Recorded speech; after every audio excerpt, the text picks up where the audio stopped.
O nosso carinhoso boa noite a todos.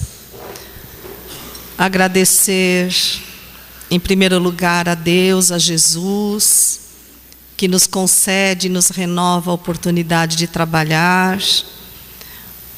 O convite carinhoso da Marlene, do Carlinhos, para que a gente pudesse estar aqui essa noite, sendo acolhida desta maneira maravilhosa, com essa música doce, cantada com a alma, que a gente sente quando a música não sai da boca, sai da alma, e mergulhada nessa vibração incomparável.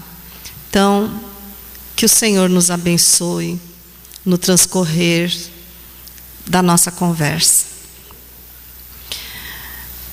Eu vou contar para vocês a história de um homem que era seguidor de Maomé, seguidor do Alcorão, e que, portanto, no seu conceito, tinha atingido o ápice da felicidade pregada por Maomé, que era amar uma mulher e ser amado por ela, plantar árvores e ter filhos. E ele realizara essas três coisas. Seu nome, Ali Hafid. Morava numa propriedade belíssima no interior da Pérsia, para que vocês localizem o atual Irã.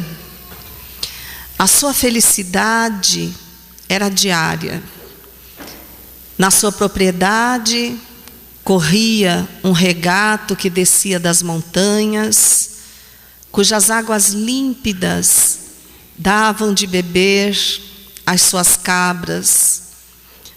Cuidava com carinho das plantações que sustentavam o seu lar, tanto direta quanto indiretamente. E assim transcorria a sua vida, até que certa feita um sábio passou por lá e pediu guarida.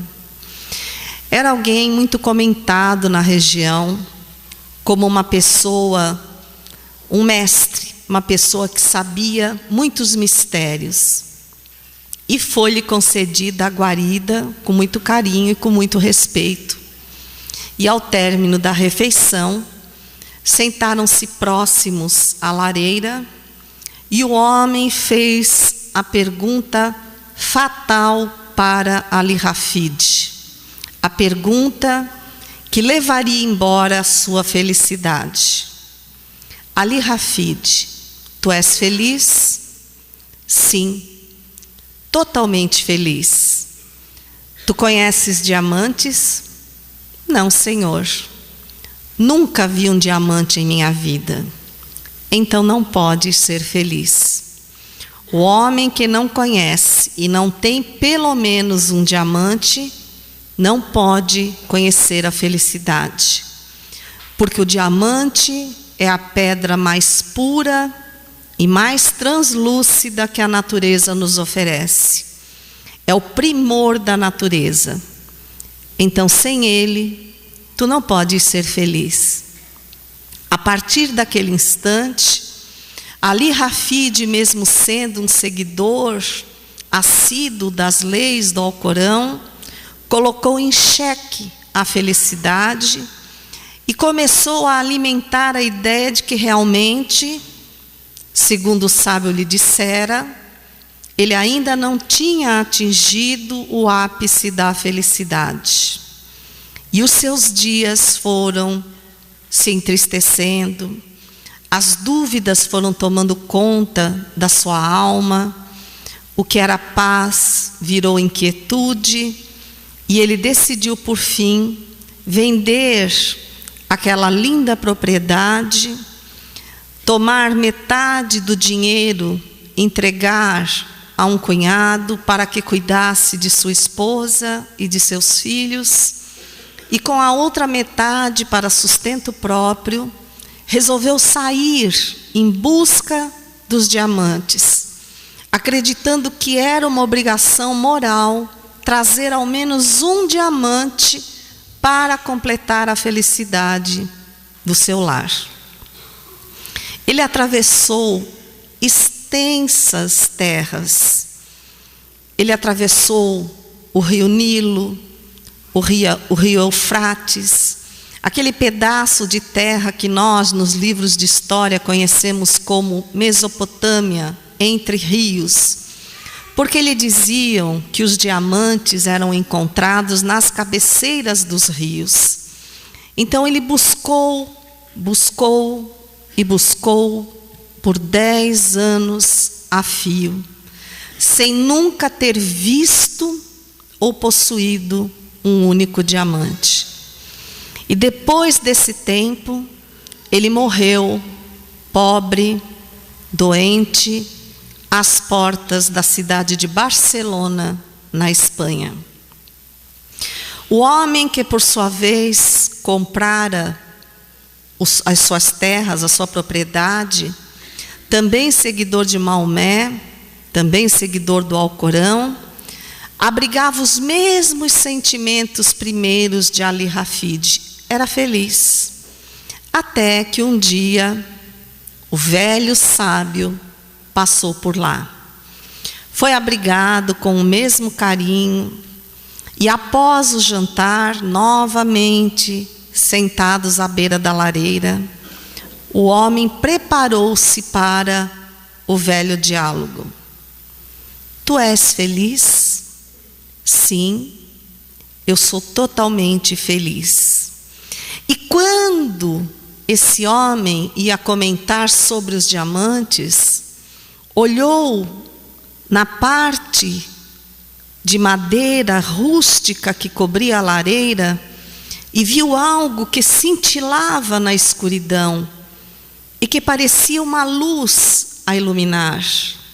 Ergueu-se, tomou aquela pedra em suas mãos e disse: Tu sabes o que é isto? Ao que o homem respondeu: Não, eu só sei que tenho isto de monte na minha propriedade. Mas isto são diamantes. Esta pedra é valiosíssima. Só com ela, com esta única pedra, tu és um homem imensamente rico. Amanhã pela manhã vais me dizer onde a encontrastes.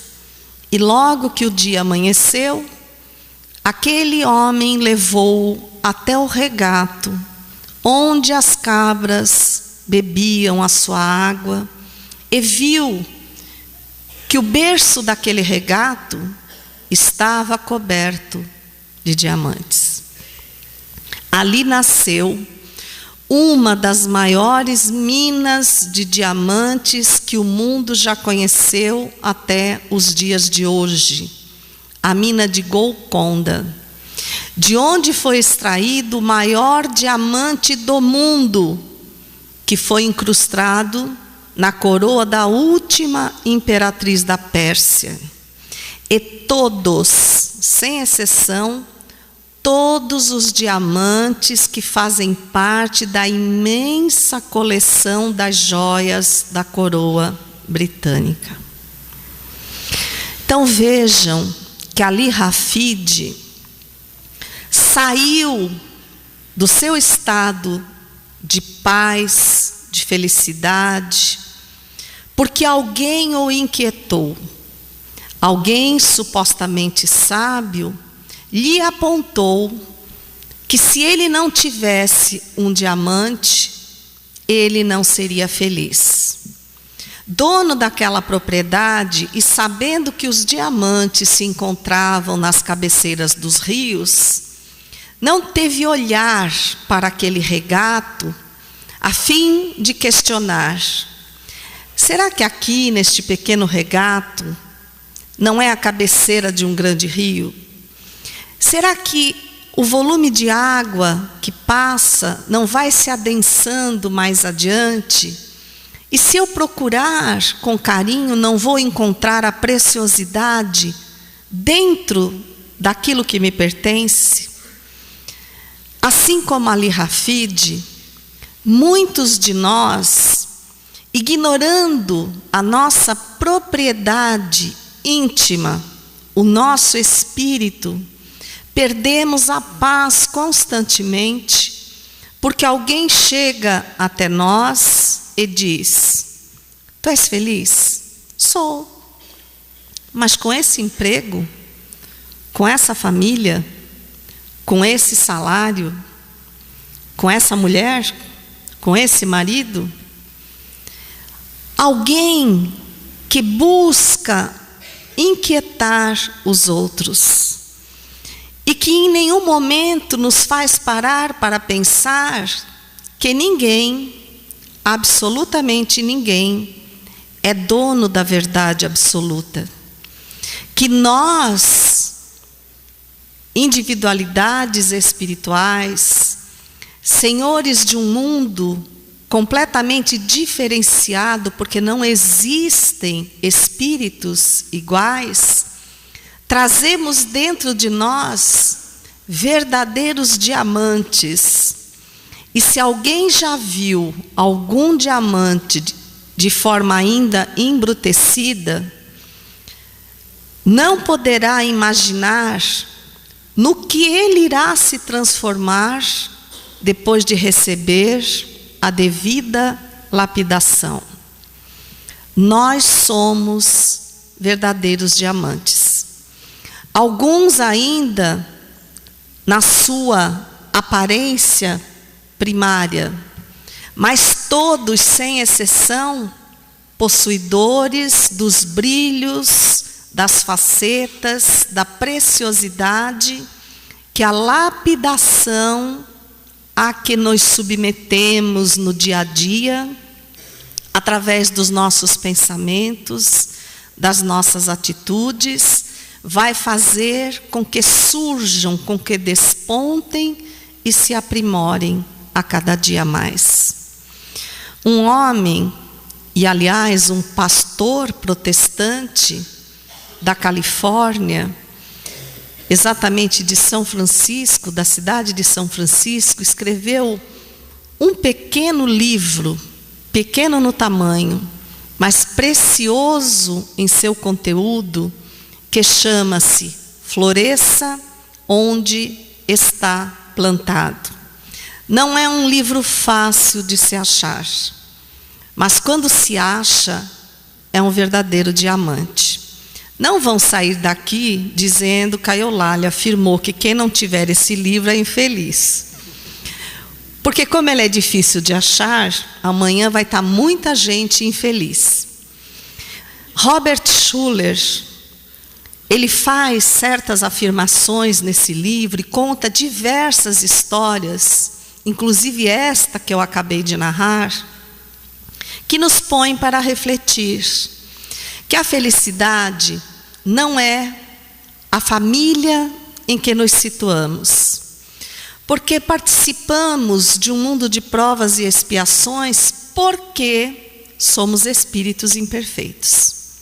Mas ansiamos por estar rodeados de espíritos perfeitos, espíritos que nos façam felizes.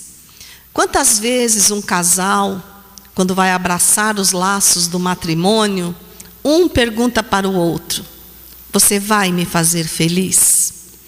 Como se a obrigação da felicidade, da nossa felicidade, estivesse depositada no ombro ou nos ombros de outra criatura, ou de algum lugar específico, ou de algo que a gente anseia possuir. Então, ser feliz não é o local onde nós vivemos, por exemplo. Tem gente que afirma assim: ah, se eu tivesse nascido nos Estados Unidos, com toda a condição que aquele país, para a educação, para a saúde, para a aquisição de automóveis, de casas, para o acesso à tecnologia, eu seria feliz. Mas há tantos americanos infelizes, há tantos endividados. O número de suicídios nos Estados Unidos é assustador, inclusive entre as crianças e os adolescentes.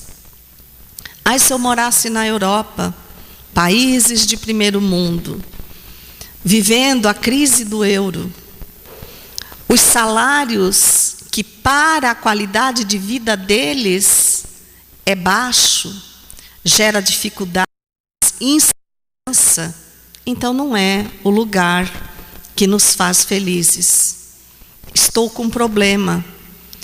A melhor coisa que eu posso fazer é viajar para esquecer. Viaje. Duvido que você consiga deixar o problema aqui. Ele vai com você. E se você fingir que ele não existe enquanto está viajando, está se enganando. Porque quando retornar, pacientemente, ele vai estar esperando por você. Porque a solução desse problema não está na sua viagem, está no seu empenho íntimo em resolvê-lo. Ah, eu seria feliz se eu tivesse um outro emprego. Se eu fosse um funcionário público federal. Aí eu sou um funcionário público federal e faço greves. Porque não estou contente com o meu salário. Porque não estou contente com a posição que me foi oferecida. Porque a minha vida é uma rotina. Como se a rotina não fosse um prêmio que nos é oferecido, exatamente para que nós tenhamos a oportunidade de demonstrar um diamante das nossas almas, que é a atividade. Ir de novo um novo dia. Se o dia não é o mesmo,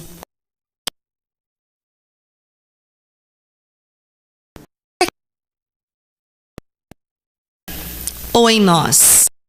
Em nós. Então, aquela mesmice, acreditarmos que dependemos de coisas externas para sermos felizes, é absoluta tolice. Vejam, referindo-nos à história, o que Ali Hafid deixou de viver de felicidade em sua vida por conta de uma ideia que realmente alguém conseguiu plantar em sua mente. Ele deixou de acompanhar o crescimento dos seus filhos, de vivenciar cada sorriso deles, cada brincadeira, cada palavra, cada abraço, cada nascer e cada pôr de sol, junto àqueles que o amavam e que ele amava. Ele deixou de lado a sua companheira, privando-a também de estar com ele, de crescerem juntos, de construírem uma felicidade que nada poderia roubar. Um diamante pode ser roubado, pode ser perdido, pode ser desvalorizado, pode ter que ser vendido. E aí, como é que fica a nossa vida? Levando em conta que os diamantes são todos esses valores externos aos quais nós ainda estamos apegados. Então nós não podemos ter um diamante? Claro que podemos. Se temos condição para isso, se gostamos, podemos. Mas não podemos nos escravizar à situação de tê-lo. Ah, eu vou vender tudo que tenho, porque a minha amiga que tem um anel de diamantes vive sorrindo. Será que ela vive sorrindo? Ou será que ela é como o sábio, aquela pessoa que se mascara com um sorriso que não é verdadeiro, para demonstrar um estado de alma que ela não possui, para tirar a sua paz, para tirar o seu foco, o foco real da sua existência. Está na hora de nós analisarmos a nossa vida e descobrirmos que não precisamos sair, buscar lá fora, mas precisamos valorizar o que está dentro de nós, polir as nossas virtudes.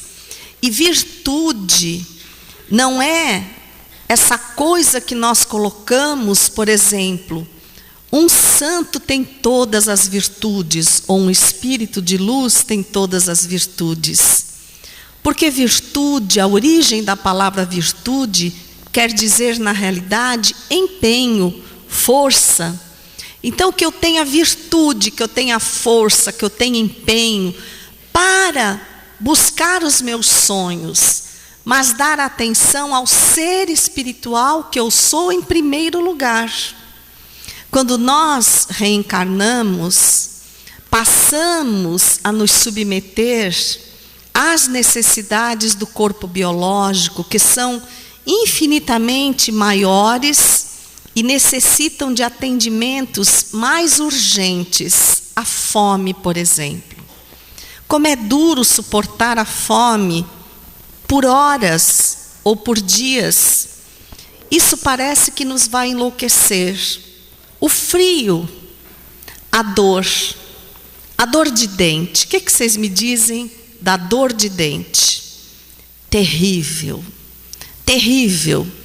Se você estiver no cume de uma dor de dente e eu disser assim para você, mas você é um espírito, pense no espírito que você é e faça uma prece. E você consegue fazer uma prece com aquela maldita dor de dente lhe incomodando? Não. Por quê? Porque a força do corpo físico, quando a gente diz que os sentidos físicos limitam as nossas percepções espirituais, é verdade. Porque nós estamos blindados pelo campo biológico de tal maneira, e ele nos cobra de tal forma a aplicação diária da busca da sobrevivência, que daqui a pouquinho nós vamos falar, que essa sobrevivência é mal entendida por nós, que acabamos esquecendo que somos espíritos provisoriamente abrigados num corpo biológico. Então que nós podemos viver sim as coisas do mundo, mas não devemos viver para as coisas do mundo.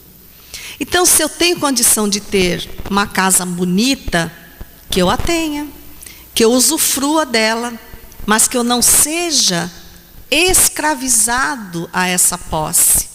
Se eu não a tiver, serei profundamente infeliz.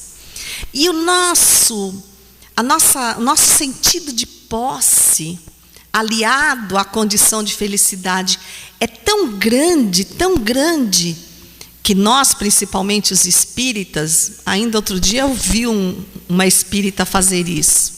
Ela viu um apartamento que ela deseja e soube que alguém fez uma proposta nesse apartamento. Daí ela falou assim para mim, nós estávamos saindo do prédio, ela disse assim, você espera só um pouquinho? Eu falei, espero. O que você vai fazer? Eu vou lá na porta do apartamento e vou jogar toda a minha vibração para que ninguém entre e ninguém consiga aquele apartamento, só eu. Porque eu vou ser feliz nesse apartamento, ninguém mais. Falei, nossa, você está desejando para alguém que porventura tenha condição de comprar esse apartamento, que ele não seja feliz apenas porque o apartamento não vai ser seu? Isso quer dizer que você não tem a si mesma. Porque aquele que tem a si próprio, que se conhece, que se ama, ele se adapta a qualquer lugar, a qualquer condição. Isso não é verdade. É verdade, sim. Quantas criaturas em condições totalmente desfavoráveis, socioeconômicas, são felizes, enquanto outras com posições invejáveis são profundamente infelizes. Porque às vezes precisam de algo que o dinheiro delas não pode comprar. Quando não chegam à noite e pensam assim, será que fulano é meu amigo mesmo? Ou ele tem interesse em mim? A dúvida de que se um amigo é amigo ou não, por si já é uma infelicidade.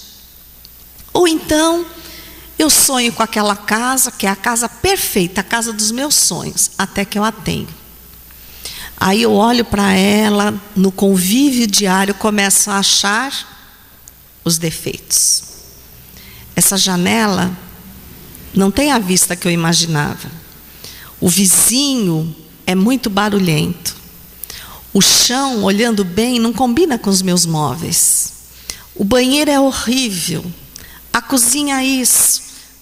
Daqui a pouco eu já não sou mais feliz. Vejam o namoro. Chegue para alguém que está enamorado e diga: você tem certeza que você gosta dessa pessoa?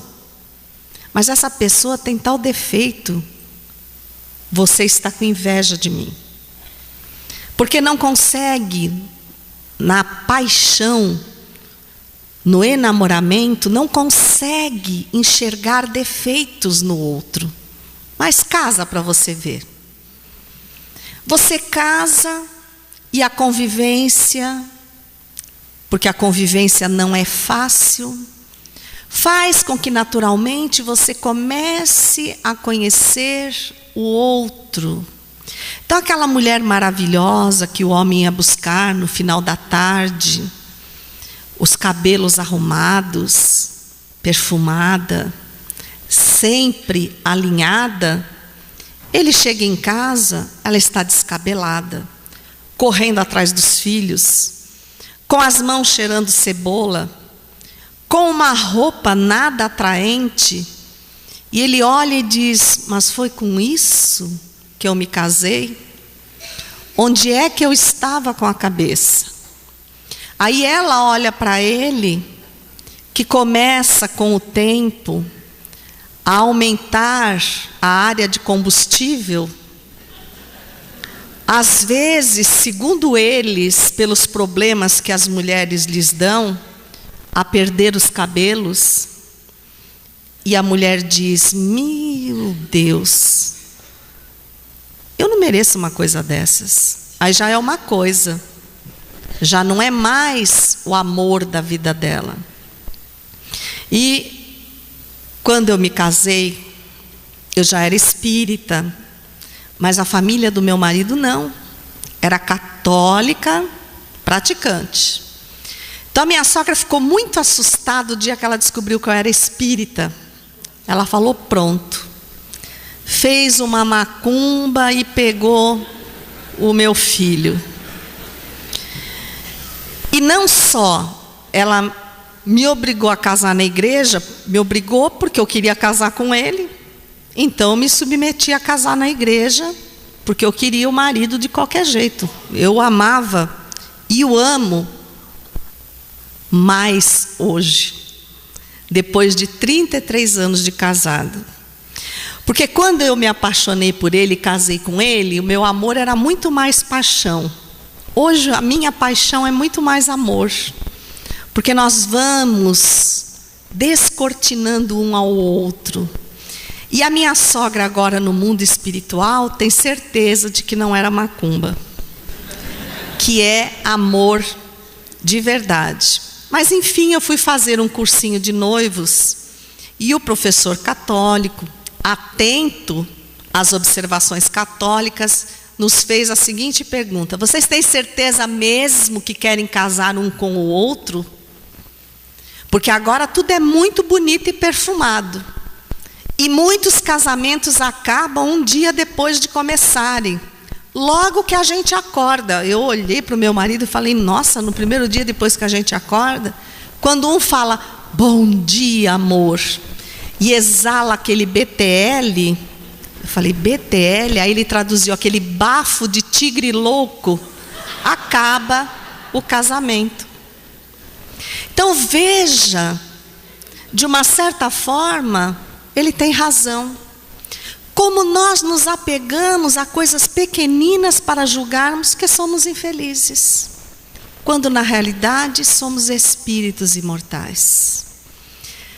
Mais uma vez revestidos de um corpo físico para fazer a travessia chamada reencarnação, para aplicar focarmos-nos nos valores que existem dentro de nós e lembrar da célebre frase de Jesus: vós sois deuses, podem o que eu posso e muito mais.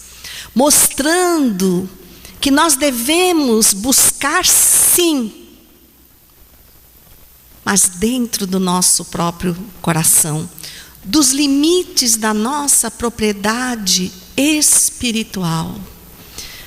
Parar num momento de aflição, inteirarmos-nos do silêncio que existe em nossas almas e ali nos encontrarmos a sós com Deus. E com Ele buscarmos esses valores que estão esquecidos.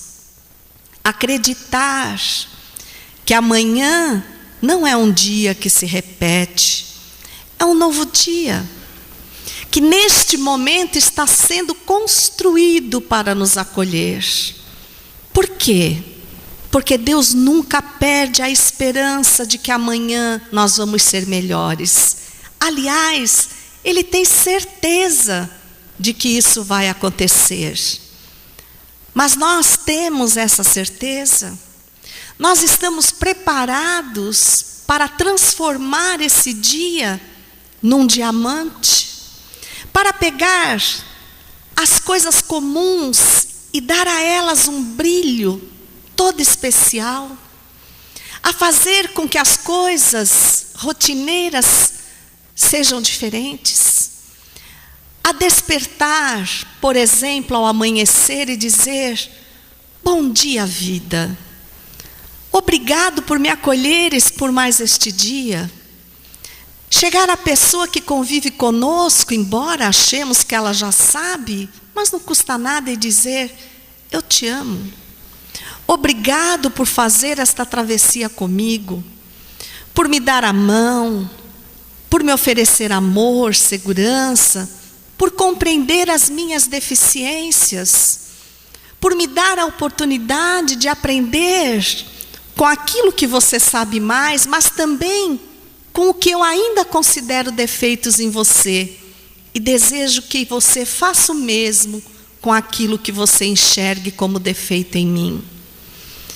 Caminhar juntos em busca dessa felicidade interior, para não sofrermos essa necessidade física, onde eu coloco aqui um trecho pequenino, uma frase de um poema de Vicente de Carvalho, poeta santista, que dizia que a felicidade, vista do mundo físico, a felicidade é o pomo que pomos onde nunca estamos, e nunca estamos onde pomos. Porque aquela felicidade restrita às coisas materiais, tão logo adquirida, nos cansa e nos faz ir em busca de outra. Foi assim que aquele grande empresário da Nova Zelândia, cansado de tudo que tinha, porque o seu dinheiro comprava tudo, decidiu ir para um lugar distante e descobriu que existia um lugar chamado Waitomo, que era um misto de deserto, onde ninguém ia, mas ele foi para lá. E lá ele via um céu mais brilhante, lá ele ouvia os sons da natureza, lá ele encontrava Deus no silêncio da sua alma. E encontrou também uma caverna. Começou a explorar essa caverna e descobriu um mundo no subterrâneo da terra encantador, tão encantador que hoje é considerado uma maravilha da natureza e atrai em torno de 1 milhão de turistas por ano. São as cavernas de Waitomo, ou o paraíso perdido da Nova Zelândia. Todos os turistas que chegam àquele local são instruídos de que a partir do momento que adentrarem aquele corredor que leva às cavernas profundas, eles têm que manter silêncio absoluto. E ali eles atingem um pequeno riacho, adentram um bote, é um corredor estreito. O guia impulsiona o bote com as próprias mãos nas pedras para que o silêncio seja mantido. E aí vem a grande surpresa. Começam a ver trechos do céu acumulado de estrelas, aquele lusco-fusco, aquele acende e apaga das estrelas que as luzes das grandes cidades não nos permitem ver. E as lágrimas correm daqueles rostos que buscavam Deus, e tem a impressão que, se estender os braços, tocam uma daquelas estrelas. As cavernas se sucedem com as suas supostas aberturas para o céu. E ao final, o guia pergunta aos visitantes: o que vocês viram lá dentro? Você disse que eram cavernas, mas elas têm aberturas para o céu. Não, não tem.